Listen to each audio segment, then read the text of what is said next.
Daily vlog தான் வரமாட்டேங்குது. So this is a week vlog. So I started something from February 1 because sir ஜனவரி 31 வந்தா தானே sir new year கொண்டாட முடியும். என்ன பிரதர்? ஸோ நான் இதில் மெயினாக ப்ரையாரிட்டைஸ் பண்ணுறது என்னோடய ஹெல்த் அண்ட் என்னோடய ஃபிட்னஸ் தான். நிறைய டைம் இந்த மாதிரி ஸ்டார்ட் பண்ணியிருக்கேன் அண்ட் ஆஃப்டர் சம் டேஸ் என்னால் அதில் மெயின்டைன் பண்ண முடியாது. ஸோ திஸ் டைம் நான் எதையுமே ரொம்ப ஓவராக பண்ணாமல் பண்ணுற 1-2 ஸ்டெப்பை கூட ப்ராப்பராக கன்சிஸ்டண்ட்டாக பண்ண போகிறேன். ஸோ இந்த வீக் ஃபுல்லாகவே நான் வீட்டில் சமைச்ச ஃபுட்ஸ் தான் மேக்ஸிமம் எடுத்திருக்கேன் அண்ட் நிறைய தண்ணி குடிச்சிருக்கேன். இப்போ எனக்கு ஏதாவது ஸ்வீட் கிரேவிங்ஸ் வந்தால் கூட பெரிய சாக்லேட்ஸ்க்கு போகாமல் இந்த மாதிரி குட்டி குட்டி மினி பைட்ஸாக இருக்கிற சாக்லேட்ஸு, இந்த 1 ரூபி 2 ருபீஸ் சாக்லேட்ஸில் கேரி பண்ண ஆரம்பிச்சிருக்கேன். அண்ட் வெளியே வாங்குறது, வெளியே ஏதாவது ஆர்டர் போடுறது, அதெல்லாம் கம்ப்ளீட்டாக நான் அவாய்ட் பண்ணிட்டேன் இந்த ஒரு வீக்கு.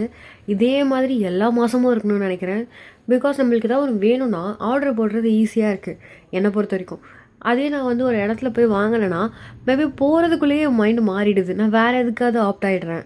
அண்ட் இந்த பீடோமீட்டர்ன்ற ஒரு ஆப்பை ரெகுலராக ட்ராக் பண்ணுறேன், நிறைய வாக் பண்ணுறேன். இனிஷியலாக இருக்கிற அந்த ஒரு 8K ஸ்டெப்ஸ் பர் டேவை என்னால் அச்சீவ் பண்ண முடியல. பட் ஸ்டில் ஒரு 4000க்கு மேலேயாவது என் கவுண்ட்ஸ் டெய்லியுமே இருக்குது. அண்ட் ஃபிசிக்கலாகவும் என்னோடய ஸ்கின் கேர், ஹேர் கேர் அதெல்லாம் ரெகுலராக கன்சிஸ்டண்ட்டாக பண்ணிகிட்ருக்கேன். ஒரு நாள் பண்ணிவிட்டு 3 நாள் விடுறது இந்த மாதிரிலாம் இல்லாமல் சிம்பிளாக பண்ணுற 2 ஸ்டெப்பு கூட நான் டெய்லி கரெக்டாக பண்ணுறேன். அண்ட் ஃபோன் யூசேஜை கம்மி பண்ணணும்னு சொல்லிட்டு ஒரு நாளில் அட்லீஸ்ட் 1 hour ஆகுது என்கேஜ்மெண்ட்டாக இருக்கிற மாதிரி ஏதாவது ஒன்று பண்ணுறேன். இந்த க்ளே டாய், அதுக்கப்புறம் ஜேர்னல் எழுதுறது, அப்படி இல்லைனா ஏதாவது ஒரு ட்ராயிங் பண்ணுறது, பாட்டு பாடுறது, ஒரு ஃப்ரெண்ட்ஸ் கிட்ட பேசுகிறது, அந்த மாதிரி நான் ரொம்ப நாளாக போஸ்ட்போன் பண்ண ஆக்டிவிட்டீஸ், அப்படி இல்லைன்னா எனக்கு ரொம்ப பிடிச்ச ஆக்டிவிட்டீஸ், அந்த மாதிரி ஒரு என்கேஜ்மெண்ட்டில் இருக்கேன்.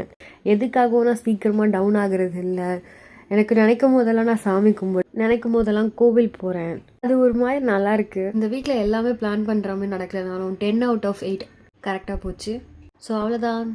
பாய்.